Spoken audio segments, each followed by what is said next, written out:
ಎಲ್ಲರಿಗೂ ನಮಸ್ಕಾರ. ನಾವು ಮೊನ್ನೆ ಮಾತಾಡ್ತಾ ಇದ್ವಿ ಈ ಎರಡನೇ ಕ್ರಿಯಾಪದ. ಸಾಧ್ಯ ಆದರೆ ಇವತ್ತಿಂದ ಮುಗಿಸ್ಬಿಡೋಣ. ಎರಡನೇ ಕ್ರಿಯಾಪದವನ್ನು ಹೇಗೆಲ್ಲ ಯೂಸ್ ಮಾಡ್ಬೋದು ಇನ್ನೂ ಅಂತ ಇವತ್ತು ನೋಡ್ಬಿಡೋಣ. ಈ ಎರಡನೇ ಕ್ರಿಯಾಪದವನ್ನು ಉಪಯೋಗಿಸ್ಕೊಂಡಾಗ ಏನೇನೆಲ್ಲ ಯೂಸ್ ಮಾಡ್ಬೋದು. ಒಂದು, ನಾನು ಈ ಥರ ಯಾವುದೋ ಒಂದು ಕೆಲಸವನ್ನು ಮಾಡಿದೆ ಅಂದರೆ ಕೆಲಸವನ್ನು ಮಾಡಿದಾದಮೇಲೆ ನಾವು ಹೇಳೋದಕ್ಕೆ ಅದನ್ನು ಉಪಯೋಗಿಸ್ತಾ ಇದ್ದೀವಿ, ಹೌದಲ್ವಾ? ಅಂದರೆ ಬರೀ ನಾನು ಅಲ್ಲ, ಅದರಲ್ಲಿ ಒಬ್ಬ ರಮ್ಯಾ ಅಂತ ತಗೊಂಡ್ವಿ, ಮತ್ತು ನಾವು ಮತ್ತೆ ಶಿ ಅಂತ ಕೂಡ ಯೂಸ್ ಮಾಡಿದ್ವಿ, ಹೌದಲ್ವಾ? ಆಮೇಲೆ ಇವತ್ತು ಏನು ಮಾಡೋಣ, ಸೇಮ್ ನೋಡಿ ಅದೇ ಥರ ನಾವು ಕೊನೆಯಲ್ಲಿ ಅವತ್ತು ಮಾತಾಡಿದ್ವಿ ರಮೇಶ ಅಂತ ಕೂಡ ತಗೋಬೋದು ಅಂತ ಹೇಳಿ. ಅಂದರೆ ಒಬ್ಬ ಯಾರಾದರೂ ಒಬ್ಬರು ಗಂಡಸರ ಬಗ್ಗೆ ಕೂಡ ನಾವು ಮಾತಾಡ್ಬೋದು ಅಂಥೇಳಿ. ಒಬ್ಬ ಹುಡುಗನ ಬಗ್ಗೆ ಬೇಕಾದರೂ ಆಗಿರ್ಬೋದು, ದೊಡ್ಡವ್ರ ಬಗ್ಗೆ ಬೇಕಾದರೂ ಆಗಿರ್ಬೋದು. ಈಗ ಒಂದು ಹೆಸರನ್ನು ತಗೋತಾ ಇದ್ದೀವಿ, ಅದು ರಮೇಶ ಅಂತ. ಅಂದರೆ ನೋಡಿ, ಈಗ ರಮೇಶ ಅಂತ ಹಾಕೋಣ. ರಮೇಶ್ ಅಂತ ಹಾಕಿದ್ದೀನಿ. ಅವಾಗ ರಮೇಶ್ ವೋಕಪ್ ಅರ್ಲಿ ಅಂತಂದರೆ ರಮೇಶ್ ಬೆಳಿಗ್ಗೆ ಬೇಗ ಎದ್ದ ಅಥವಾ ರಮೇಶ್ ಬೆಳಿಗ್ಗೆ ಬೇಗ ಎದ್ರು ಅಂತ ಹೇಳಿ ಅದರ ಅರ್ಥ. ಆಮೇಲೆ ರಮೇಶ್ ಕ್ಲೀನ್ ದ ಹೌಸ್. ಈಗ ರಮೇಶ್ ಅಂತ ಹೇಳ್ಬಿಟ್ಟು ನಿಮ್ಗೊಬ್ಬ ಫ್ರೆಂಡ್ ಇದ್ದಾನೆ ಅಂತ ಅನ್ಕೊಳ್ಳಿ. ರಮೇಶ್ ಕ್ಲೀನ್ ದ ಹೌಸ್ ಅಂದರೆ ರಮೇಶ್ ಏನು ಮಾಡ್ದ, ಮನೆಯನ್ನು ಸ್ವಚ್ಛ ಮಾಡ್ದ ಅಥವಾ ಅವನು ಸ್ವಚ್ಛ ಮಾಡ್ದ ಅಂತ ಕೂಡ ಆಗುತ್ತೆ. ಆಮೇಲೆ ಅಥವಾ ರಮೇಶ್ ಮನೆಯನ್ನು ಕ್ಲೀನ್ ಮಾಡಿದ್ರು ಅಂತ ಕೂಡ ಆಗುತ್ತೆ. ತದನಂತರ ನೋಡಿ, ಆಮೇಲೆ ಏನು ಮಾಡಿದ್ರು ರಮೇಶ್ ಅನ್ನೋರು, ರಮೇಶ್ ಪ್ರಿಪೇರ್ಡ್ ಕಾಫಿ ಅಂತಂದರೆ ರಮೇಶ್ ಕಾಫಿಯನ್ನು ಮಾಡಿದ್ರು ಅಂಥೇಳಿ. ಆಮೇಲೆ ರಮೇಶ್ ಕಾಫಿನ ಮಾಡಿದ್ಮೇಲೆ ಏನು ಮಾಡಿದ್ರು, ರಮೇಶ್ ಡ್ರ್ಯಾಂಕ್ ಕಾಫಿ ಅಂತ.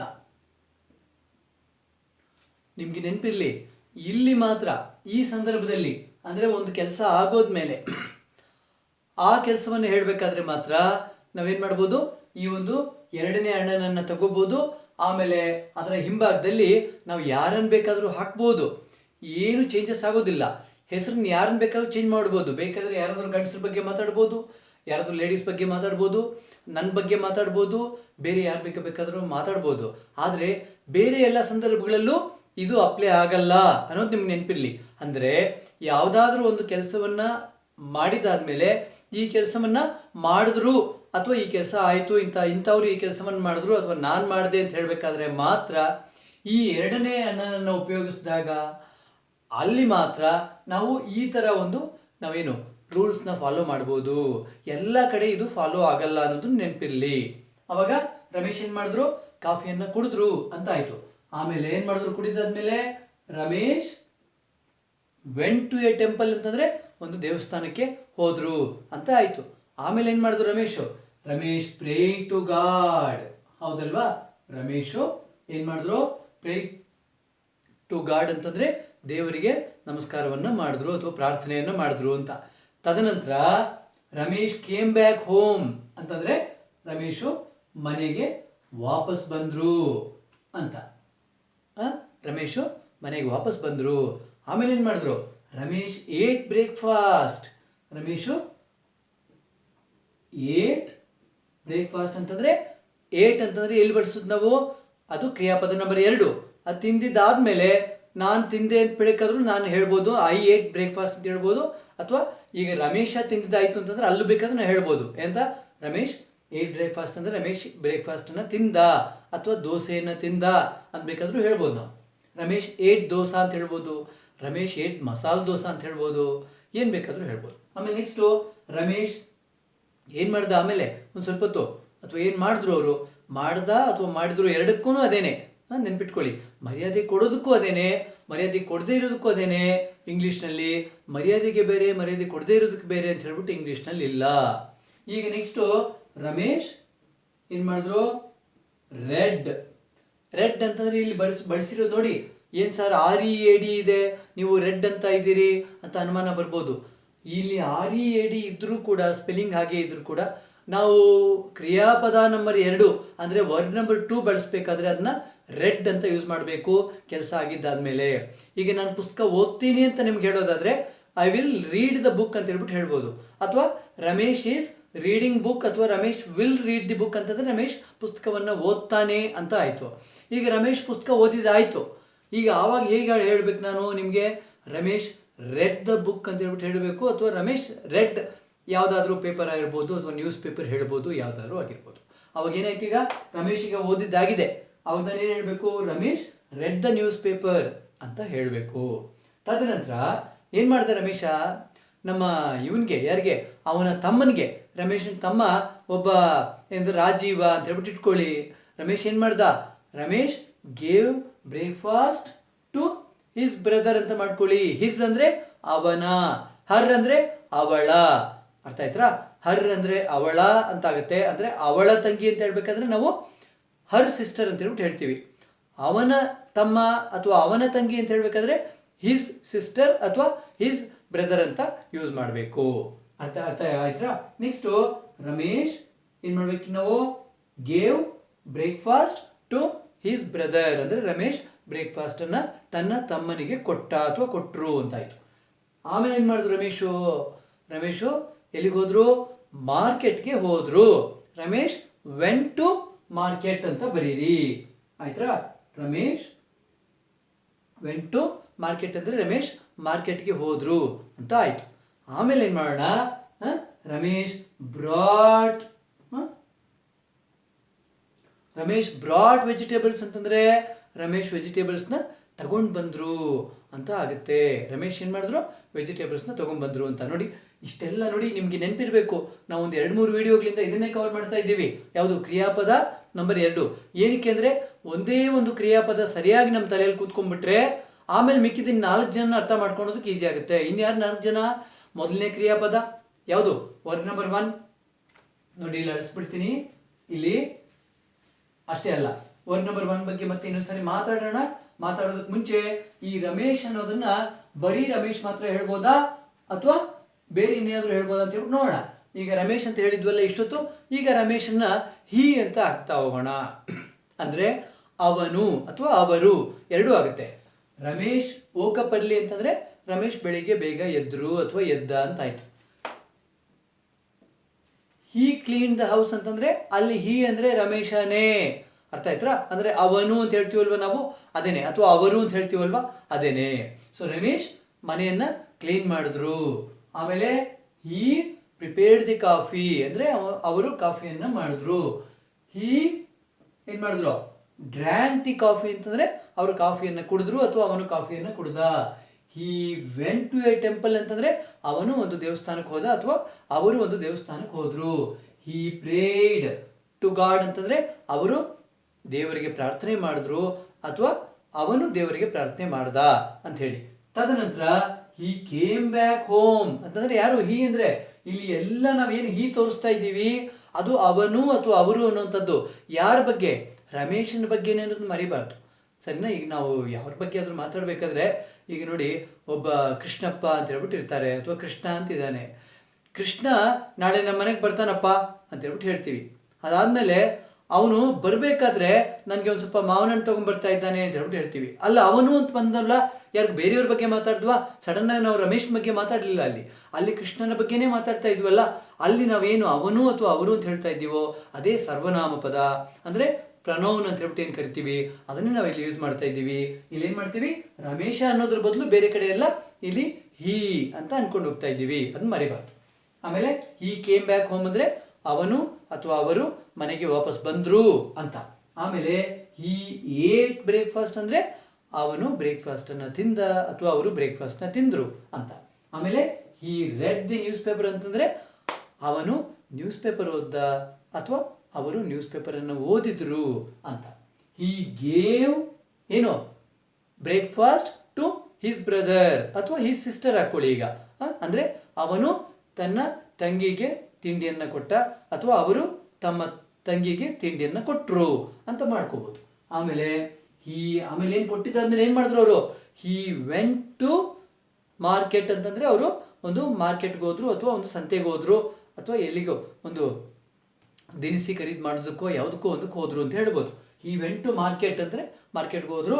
ಆಮೇಲೆ ಏನ್ ಮಾಡಿದ್ರು, ಹಿ ಬ್ರಾಡ್ ವೆಜಿಟೇಬಲ್ಸ್ ಅಂತಂದ್ರೆ ಅವರು ತರಕಾರಿಯನ್ನ ತಗೊಂಡು ಬಂದ್ರು ಅಂತ. ತರಕಾರಿಗಳು ವೆಜಿಟೇಬಲ್ ಅಂತಂದ್ರೆ ತರಕಾರಿ ಮಾತ್ರ ಆಗುತ್ತೆ, ಅದು ಯಾವುದೋ ಒಂದ್ರ ಬಗ್ಗೆ ಹೇಳ್ಬೋದು. ಬಟ್ ನಾವು ತರಕಾರಿಗಳು ಅಂತ ನಾವು ಯೂಸ್ ಮಾಡ್ತೀವ, ಕನ್ನಡದಲ್ಲಿ ತರಕಾರಿ ಅಂತಂದರೆ ಎಲ್ಲ ತರಕಾರಿಗೂ ಸೇರಿಸಿ ಹೇಳ್ತಾ ಇದ್ದೀವಿ.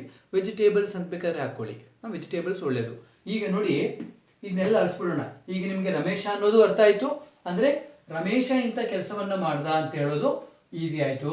ಅಂದರೆ ಬೇರೆಯವ್ರ ಬಗ್ಗೆ ಮಾತಾಡಬೇಕಾದ್ರೆ ಆಮೇಲೆ ಅವನು ಅಂತ ಬೇಕಾದರೂ ನಾವು ಹೇಳ್ಬೋದು ಅಂತ ನಿಮ್ಗೆ ಅರ್ಥ ಆಯಿತು, ಹೌದಲ್ವಾ? ಹಾಗೆಯೇ ರಮ್ಯಾ ಅಂತ ಬೇಕಾದರೂ ಹೇಳ್ಬೋದು, ಒಂದು ಯಾರೋ ಒಬ್ಬರು ಬೇರೆ ಫೀಮೇಲ್ ಬಗ್ಗೆ ಅಥವಾ ಬೇರೆ ಒಂದು ಹೆಂಗಸರ ಬಗ್ಗೆ, ಅಥವಾ ಅಲ್ಲಿ ಅವರು ಅಥವಾ ಅವಳು ಅಂತ ಬೇಕಾದರೂ ಅದನ್ನ ಹೇಳೋದಕ್ಕೆ ಶಿ ಅಂತ ಹೇಳ್ಬಿಟ್ಟು ಯೂಸ್ ಮಾಡಿದ್ವಿ. ಅಷ್ಟು ನಿಮ್ಗೆ ಅರ್ಥ ಆಗಿದೆಯಲ್ಲ? ಈಗ ನೆಕ್ಸ್ಟ್ ನೋಡಿ, ಇಲ್ಲಿ ಮೊದಲನೇ ಕ್ರಿಯಾಪದ ಯಾವುದಪ್ಪ ಇದಕ್ಕೆ ಅಂತಂದರೆ ಯಾವುದು ನಿಮ್ಗೆ ನೆನಪಿರಬೇಕು, ವೇಕಪ್ ಅನ್ನುವಂಥದ್ದು, ಹೌದಲ್ವಾ? WAKE ಆಮೇಲೆ UP ಅಂದರೆ ವೇಕಪ್ ಅಂತ ಹೇಳ್ಬಿಟ್ಟು. ಒಂದು ನಿಮ್ಗೆ ನೆನಪಿರಲಿ, ವೇಕಪ್ ಅಂತಂದರೆ ಎಚ್ಚರಗೊಳ್ಳು ಅಂತ ಅಷ್ಟೇ, ಮೇಲೆ ಎದ್ದೇಳು ಅಂತಲ್ಲ. ನೆನಪಿರಲಿ, ಎಚ್ಚರಗೊಳ್ಳುವುದು ಅಂತ. ಐ ವೋಕಪ್ ಅಂತಂದರೆ ನಾನು ಎದ್ದೆ ಅಂತಂದರೆ ಏನು ಗೊತ್ತಾ, ನಾನು ಎಚ್ಚರಗೊಂಡೆ ಅಂತ ಹೇಳ್ಬಿಟ್ಟು ಅಷ್ಟೇ ಅಲ್ಲಿ. ಆದರೆ ನಾನು ಹಾಸಿಗೆಯಿಂದ ಮೇಲೆ ಎದ್ದೇಳೋದಕ್ಕೆ ಏನು ಹೇಳಬೇಕು ಅಂತಂದರೆ ಐ ಗಾಟ್ ಅಪ್ ಅಂತ ಹೇಳ್ಬಿಟ್ಟು ಹೇಳಬೇಕು. ನೋಡಿ, ಎರಡು ವಿಚಾರ ನೆನ್ಪಿಟ್ಕೊಳ್ಳಿ. ಈಗ ನಾನು ಬೆಳಿಗ್ಗೆ 5 ಗಂಟೆಗೆ ಎದ್ದೆ ಅಂತ ತಿಳ್ಕೊಳ್ಳಿ, ಅಂದರೆ ಎಚ್ಚರಗೊಂಡೆ ಅಂದರೆ ನನಗೆ ಎಚ್ಚರ ಆಯಿತು. ಆದರೆ ಹಾಸಿಗೆ ಮೇಲೆ ಮಲಗಿದ್ದೆ, ಆಗ ನಾನು ಏನು ಹೇಳಬೇಕು, ಐ ವೋಕಪ್ ಅಟ್ 5 ಅಂತ ಹೇಳಬೇಕು. ಆದರೆ ಬಟ್ ಅಂದರೆ ಆದರೆ ಅಂತ, but I got up at 5:20 ಅಥವಾ 5:30 ಅಂತ ಹೇಳಬೇಕಾಗತ್ತೆ. ಅದನ್ನ ನೆನಪಿನಲ್ಲಿ ಇಟ್ಕೊಳ್ಳಿ. ಯಾಕೆಂದರೆ ವೋಕಪ್ ಅಂತಂದರೆ ನಾನು ಬೆಳಿಗ್ಗೆ ಹಾಸಿಗೆ ಮೇಲಿಂದ ಮೇಲೆ ಎದ್ದುಬಿಟ್ಟೆ ಅಂತ ಅಲ್ಲ. ವೋಕಪ್ ಅಂತಂದರೆ ಎಚ್ಚರಗೊಂಡೆ ಅಂತ ಹೇಳಿಬಿಟ್ಟು ಅಷ್ಟೇ. ಐ ಗಾಟ್ ಅಪ್ ಅಂತಂದರೆ ನಾನು ಹಾಸಿಗೆಯಿಂದ ಮೇಲಕ್ಕೆ ಎದ್ದಿದ್ದನ್ನ ಗಾಟ್ ಅಪ್ ಅಂತ ಹೇಳ್ಬಿಟ್ಟು ಬೇಕಾದರೆ ಹೇಳಬೇಕಾಗುತ್ತೆ. ಅದನ್ನ ನೆನಪಿನಲ್ಲಿ ಇಟ್ಕೊಳ್ಳಿ. ಈಗ ವೋಕಪ್ ಅಂದರೆ ಎದ್ದೇಳುವುದು ಅಥವಾ ಎಚ್ಚರಗೊಳ್ಳುವುದು ಅಂತ ಇವಾಗ ನಿಮ್ಗೆ ಅರ್ಥ ಆಯಿತು, ಹೌದಲ್ವಾ? ಹಾಗೆಯೇ ಐ ನೋಡಿ, ಕ್ಲೀನ್ ಅಂತಂದರೆ ಅದು ಯಾವುದು, ಮೊದಲನೇ ಕ್ರಿಯಾಪದ, ವರ್ಬ್ ನಂಬರ್ 1 ಅಥವಾ ದೊಡ್ಡ ಅಣ್ಣ. ಇದಕ್ಕೆ ಯಾರು ದೊಡ್ಡಣ್ಣ? ಪ್ರಿಪೇರ್ ಅಂದರೆ ಒಂದು ಏನೋ ಒಂದು ಇದನ್ನು ಮಾಡುವುದು, ತಯಾರಿ ಮಾಡುವುದು ಅಂತ. PREPARE ಅಂತಂದರೆ ಪ್ರಿಪೇರ್ ಅಂತಂದರೆ ಯಾವುದಾದ್ರೂ ಒಂದು ವಸ್ತುವನ್ನು ತಯಾರು ಮಾಡೋದು ಅಂತ. ಕಾಫಿ ತಯಾರು ಮಾಡೋದು ಅಥವಾ ಟೀ ತಯಾರು ಮಾಡೋದು ಅಂತ ಬೇಕಾದ್ರೆ ಹೇಳ್ಬೋದು. ಆಮೇಲೆ ಡ್ರಿಂಕ್ ಅನ್ನುವಂಥದ್ದು ಏನದು, ಮೊದಲನೇ ಕ್ರಿಯಾಪದ. ಅದು ಮರಿಬಾರ್ದು ನಾವು. ಯಾಕೆಂದರೆ ಇದನ್ನ ಎಲ್ಲಿ ಬಳಸ್ತೀವಿ ಅಂತಂದರೆ ಕೆಲಸ ಆಗೋದಕ್ಕೆ ಮುಂಚೆ.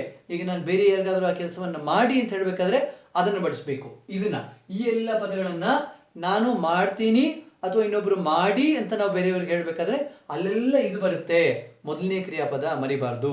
ಆಮೇಲೆ ನೋಡಿ, ಗೋ ಅಂತಂದರೆ ನಾನು ಬೇರೆಯವ್ರಿಗೆ ಹೇಳೋದು ಹೋಗು ಅಂತ, ಅಥವಾ ನಾನು ಹೋಗ್ತೀನಿ ಅನ್ಬೇಕಾದ್ರೆ ಐ ವಿಲ್ ಗೋ ಅಂತ ಬೇಕಾದರೆ ಹೇಳ್ಬೋದು. ಆಮೇಲೆ ಪ್ರೇ ಅನ್ನುವಂಥದ್ದು ಪ್ರಾರ್ಥನೆಯನ್ನು ಮಾಡುವುದು ಅಂತ, ಇದು ಮೊದಲನೇ ಕ್ರಿಯಾಪದ, ಮರಿಬಾರ್ದು. ಪ್ರೇಯ್ಡ್ ಅಂತಂದರೆ ಕೆಲಸ ಆಗಿದ್ದಾದ್ಮೇಲೆ ನಾವು ಬಳಸುವಂಥದ್ದು, ಅದು ಎರಡನೇ ಕ್ರಿಯಾಪದ. ಕಮ್ ಅನ್ನುವಂಥದ್ದು ಮೊದಲನೇ ಕ್ರಿಯಾಪದ, ಅಂದರೆ ಮೊದಲನೇ ನಮ್ಮ ದೊಡ್ಡ ಅಣ್ಣ. ಕೇಮ್ ಅನ್ನುವಂಥದ್ದು ಎರಡನೇ ಅಣ್ಣ. ಈಟ್ ಅನ್ನುವಂಥದ್ದು ಯಾರೋ ನಮ್ಮ ಮೊದಲನೇ ಅಣ್ಣ. ಏಟ್ ಅನ್ನುವಂಥದ್ದು ಎರಡನೇ ಕ್ರಿಯಾಪದ. ರೀಡ್ ಅನ್ನುವಂಥದ್ದು ಸ್ಪೆಲ್ಲಿಂಗ್ ಹಂಗೆ ಇರುತ್ತೆ ಎರಡು ಕಡೆ, ಆದರೆ ಇದು ಮೊದಲನೇ ಕ್ರಿಯಾಪದ, ಅದು ಎರಡನೇ ಕ್ರಿಯಾಪದ. ಅದನ್ನ ರೆಡ್ ಕಲರ್ನಲ್ಲೇ ಬರ್ತಿದ್ದೀನಿ ನೋಡಿ, ಅಂದರೆ ರೆಡ್ ಅಂತ ಕರಿಬೇಕು ಅದನ್ನ, ಕೆಲಸ ಆಗಿದ್ದಾದ್ಮೇಲೆ. ರೀಡ್ ಅಂತಂದರೆ ಕೆಲಸ ಆಗೋದಕ್ಕೆ ಮುಂಚೆ. ನಾನು ಓದ್ತೀನಿ ಅಂತ ಅನ್ಬೇಕಾದ್ರೆ ಐ ವಿಲ್ ರೀಡ್ ಅಂತ ಹೇಳಬೇಕು. ಅವನು ಓದ್ತಾನೆ ಅಂತ ಅನ್ಬೇಕಾದ್ರೆ ಹಿ ವಿಲ್ ರೀಡ್ ಅಂತ ಹೇಳಬೇಕಾಗುತ್ತೆ. ಆಮೇಲೆ ಗೇವ್ ಅಂದರೆ ಮೊದಲನೇ ಪದ ಬಂದು ಅದಕ್ಕೆ ಗೀವ್, GIVE. ಗೀವ್ ಅಂದರೆ ಮೊದಲನೇ ಕ್ರಿಯಾಪದ, ಎರಡನೇ ಅಣ್ಣ ಯಾರು, ಗೇವ್ ಅಂತ ಆಗುತ್ತೆ. ಆಮೇಲೆ ಮತ್ತೆ ನೋಡಿ ಇಲ್ಲಿ ಗೋ, ಸೇಮ್. ಮತ್ತೆ ಇದನ್ನೇ ರಿಪೀಟ್ ಮಾಡ್ಕೊಂಡಿದ್ದೀವಿ ಒಂದು ಕಡೆ ನಾವು. ಗೋ ಅಂದರೆ ಹೋಗೋದು ಅಂತ ಹೇಳ್ಬಿಟ್ಟು. ಎರಡನೇದು ವೆಂಟ್ ಅನ್ನುವಂಥದ್ದು ಎರಡನೇ ಕ್ರಿಯಾಪದ. ತದನಂತರ ಬ್ರಿಂಗ್ ನೋಡಿ, BRING. ಬ್ರಿಂಗ್ ಅಂತಂದರೆ ತರೋದು ಅಂತ ಹೇಳ್ಬಿಟ್ಟು, ಏನಾದರೂ ಒಂದು ವಸ್ತುವನ್ನು ತಗೊಂಬರೋದು ಅಂತ ಹೇಳ್ಬಿಟ್ಟು. ಆದರೆ ಅಲ್ಲಿ ಇದು ಮೊದಲನೇ ಕ್ರಿಯಾಪದ ಆಗುತ್ತೆ. ಬ್ರಾಟ್ ಅನ್ನುವಂಥದ್ದು ಎರಡನೇ ಕ್ರಿಯಾಪದ ಅಥವಾ ಎರಡನೇ ಅಣ್ಣ ಅಂತ ಹೇಳ್ಬಿಟ್ಟು ಅನ್ನಿಸ್ಕೊಳ್ಳುತ್ತೆ. ಅರ್ಥ ಆಯ್ತಲ್ವಾ? ನೋಡಿ, ಇವಾಗ ಇದನ್ನೆಲ್ಲ ಬರ್ಕೊಂಬಿಡಿ ಸ್ಪೆಲ್ಲಿಂಗ್ಸು. ನಾನು ಮೊನ್ನೆ ಕೂಡ ಬರ್ದಿದ್ದೆ, ಎರಡು ಮೂರು ವಿಡಿಯೋಗಳಲ್ಲಿ ಇದನ್ನೇ ಮಾತಾಡಿದ್ದೀವಿ ನಾವು, ಹೌದಲ್ವಾ? ಈಗ ನೋಡಿ, ಇನ್ನೂ ಒಂದು ವಿಶೇಷತೆ ಏನಂತಂದರೆ ಒಂದು ಅರ್ಧ ನಿಮಿಷದಲ್ಲಿ ಮುಗಿಸ್ಬಿಡೋಣ. ಏನಂತಂದರೆ ಈಗ ನಾನೇನು ಮಾಡಿದ್ದೆ, ಒಂದು ನಾನು ಐ ಅಂತ ಹೇಳ್ಬಿಟ್ಟು ಯೂಸ್ ಮಾಡಿದ್ವಿ. ಆಮೇಲೆ ರಮ್ಯಾ ಅಂದರೆ ಅವರು ಅಂತ ಒಂದು ಹೆಸರು ಹಾಕಿ, ಒಂದು ಲೇಡೀಸ್ ಬಗ್ಗೆ ಅಥವಾ ಹೆಂಗಸರ ಬಗ್ಗೆ. ಆಮೇಲೆ ನಾವು ಶಿ ಅಂದರೆ ಅವಳು ಅಂತ ಹೇಳ್ಬಿಟ್ಟು ಮಾಡಿದ್ವಿ. ಹಾಗೇನೆ ಒಬ್ಬ ಗಂಡ್ಸ್ ಬಗ್ಗೆ ಕೂಡ ಮಾತಾಡಿದ್ವಿ. ಅಂದರೆ ಯಾರೋ ಒಬ್ರು ಬೇರೆಯವರು, ನನ್ನ ಸ್ನೇಹಿತರು ಯಾರೊಬ್ರು ರಮೇಶ್ ಅನ್ನೋರು ಅಥವಾ ನಮ್ಮ ಬ್ರದರು ರಮೇಶ್ ಅನ್ನೋರು, ಅವ್ರ ಬಗ್ಗೆ ಕೂಡ ಮಾತಾಡಿದ್ವಿ. ಆಮೇಲೆ ಹಿ ಅಂತ ಕೂಡ ಮಾಡಿದ್ವಿ, ಅಂದರೆ ಅವನು ಅಥವಾ ಅವರು ಅಂದಾಗ ಕೂಡ ಅದು ಅಪ್ಲೈ ಆಗುತ್ತೆ ಅಂತ ಹೇಳಿ.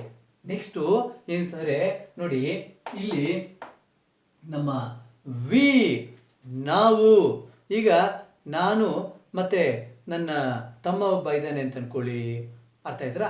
ಈಗ ತಮ್ಮನ ಹೆಸರು ರಮೇಶ ಅಂತಲೇ ಇಟ್ಕೊಳ್ಳಿ, ನಾನು ಮತ್ತೆ ರಮೇಶ ಅಂತಲೇ ಇಟ್ಕೊಳ್ಳಿ. ಈಗ ನನ್ನ ತಮ್ಮ, ನಾನು ಮತ್ತೆ ನನ್ನ ತಮ್ಮನ ಬಗ್ಗೆ ನಾವಿಬ್ಬರು ಮಾತಾಡ್ಬೇಕಾದ್ರೆ ಅಂತೀವಿ ನಾವು ಅಂತ ಹೇಳ್ಬಿಟ್ಟು ಹೇಳ್ತೀವಲ್ವಾ. ಆ ನಾವು ಅಂದರೆ ಇಬ್ಬರು ಅಂತ ಆಯಿತು. ನಾವು ಅಂದರೆ ನಾನು ಒಬ್ಬರಿಗೆ ನಾವು ಅಂತ ಹೇಳ್ಕೊಡೋದಿಲ್ಲ, ಹೌದಲ್ವಾ? ಸೊ ನಾವು ಅಂತ ಅನ್ಬೇಕಾದ್ರೆ ಇವಾಗ ಏನು ಮಾಡ್ಬೇಕು, ನಾವು ವಿ ಅಂತ ಕೊಡಬೇಕು. ಅಂದ್ರೆ ನಾವು ಬೆಳಿಗ್ಗೆ ಬೇಗ ಎಚ್ಚರಗೊಂಡ್ವಿ ಅಂತ ವಿ ವೋಕಪ್ ಅಲ್ಲಿ. ನೋಡಿ ಎಷ್ಟು ಕಡೆ ಯೂಸ್ ಆಗುತ್ತೆ ಅಂತ. ಇನ್ನೊಬ್ರು ಇದ್ದಾರೆ, ಇದಾದ್ಮೇಲೆ ಇನ್ನೊಬ್ರು ಇದ್ದಾರೆ, ಅವ್ರದ್ದಾದ್ರೆ ಎರಡನೇ ಕ್ರಿಯಾಪದವನ್ನು ಮುಗಿಸ್ಕೊಂಡು ಆಚೆ ಬಂದ್ಬಿಡ್ಬೋದು ನಾವು.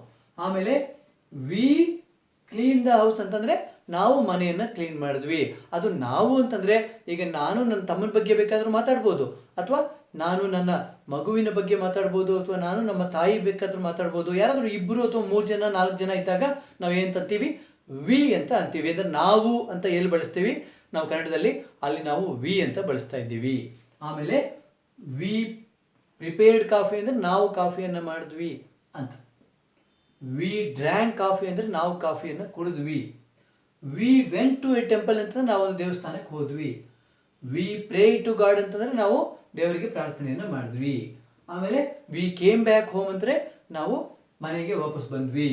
ಆಮೇಲೆ ವಿ ಏಟ್ ಬ್ರೇಕ್ಫಾಸ್ಟ್ ಅಂದ್ರೆ ನಾವು ಬ್ರೇಕ್ಫಾಸ್ಟ್ನ ತಿಂದ್ವಿ ಅಥವಾ ನಾವು ತಿಂಡಿಯನ್ನು ತಿಂದ್ವಿ.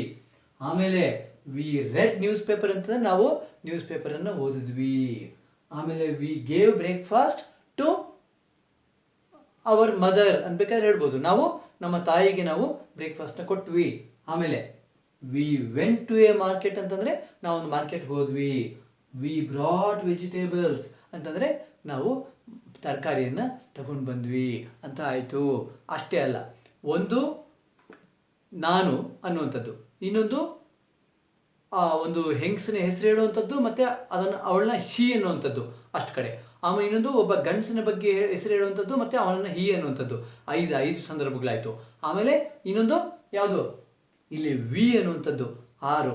7ನೇದು ಯಾವ್ದು ಗೊತ್ತಾ, ತುಂಬ ಇಂಪಾರ್ಟೆಂಟು. 7ನೇದೊಂದು ಆಗೋದ್ರೆ ಆಗೋಯ್ತು, ಎಲ್ಲ ಕವರ್ ಮಾಡ್ಕೊಂಡು ಬಂದುಬಿಟ್ವಿ ಅಂತ ಹೇಳ್ಬಿಟ್ಟು ಅರ್ಥ. ಸೊ ಇನ್ನೊಂದು ಇಟ್ ಅಂತಿರುತ್ತೆ, ಅದು ನೋಡೋಣ. ಈ 7ನೇದು ಕೂಡ ಏನಂತಂದ್ರೆ ನೋಡಿ, ದೇ ಅಂತಂದ್ರೆ ಅವರು. ಈಗ ನಾನು ಮಾತಾಡಬೇಕಾದ್ರೆ ನಮ್ಮ ತಾಯಿ ಮತ್ತು ತಮ್ಮ ತಂದೆ ಇಬ್ಬರ ಬಗ್ಗೆ ಮಾತಾಡಬೇಕಾದ್ರೆ ನಾ ಏನು ಕರಿಬೇಕು, ದೇ ಅಂತ ಕರಿಬೇಕು. ಆ ದೇ ಒಂದು ಹಾಕೊಂಡ್ಬಿಟ್ಟು ಎಲ್ಲ ಹಾಕೊಂಡು ಹೋಗ್ಬಿಟ್ರೆ ಅವರು ಬೆಳಿಗ್ಗೆ ಬೇಗ ಎದ್ರು, ಅವರು ಮನೆಯನ್ನು ಕ್ಲೀನ್ ಮಾಡಿದ್ರು, ಅವರು ಏನು ಮಾಡಿದ್ರು, ಕಾಫಿಯನ್ನು ಪ್ರಿಪೇರ್ ಮಾಡಿದ್ರು ಅಂತ ಪ್ರತಿಯೊಂದು ಸಂದರ್ಭದಲ್ಲೂ ಈಗ ಅವರು ಅವರು ಅವರು ಅನ್ನೋದಕ್ಕೆ ಶುರುವಾಗುತ್ತೆ. ಅಲ್ಲಿ ದೇನ ಬಳಸ್ಕೋತಾ ಹೋಗಬೇಕು. ನೋಡಿದ್ರ ಎಷ್ಟು ಈಸಿ ಇದೆ. ಇನ್ನು ಒಂದೇ ಒಂದು ವಿಡಿಯೋದಲ್ಲಿ ನಾವು ಈ 2ನೇ ಕ್ರಿಯಾಪದವನ್ನು ಮುಗಿಸ್ಕೊಂಡು ಆಚೆ ಬರ್ಬೋದು. ಒಂದೊಂದೇ ಕ್ರಿಯಾಪದವನ್ನು ಹುಷಾರಾಗಿ ಅರ್ಥ ಮಾಡ್ಕೊಳ್ಳಿ. ನಮಸ್ಕಾರ.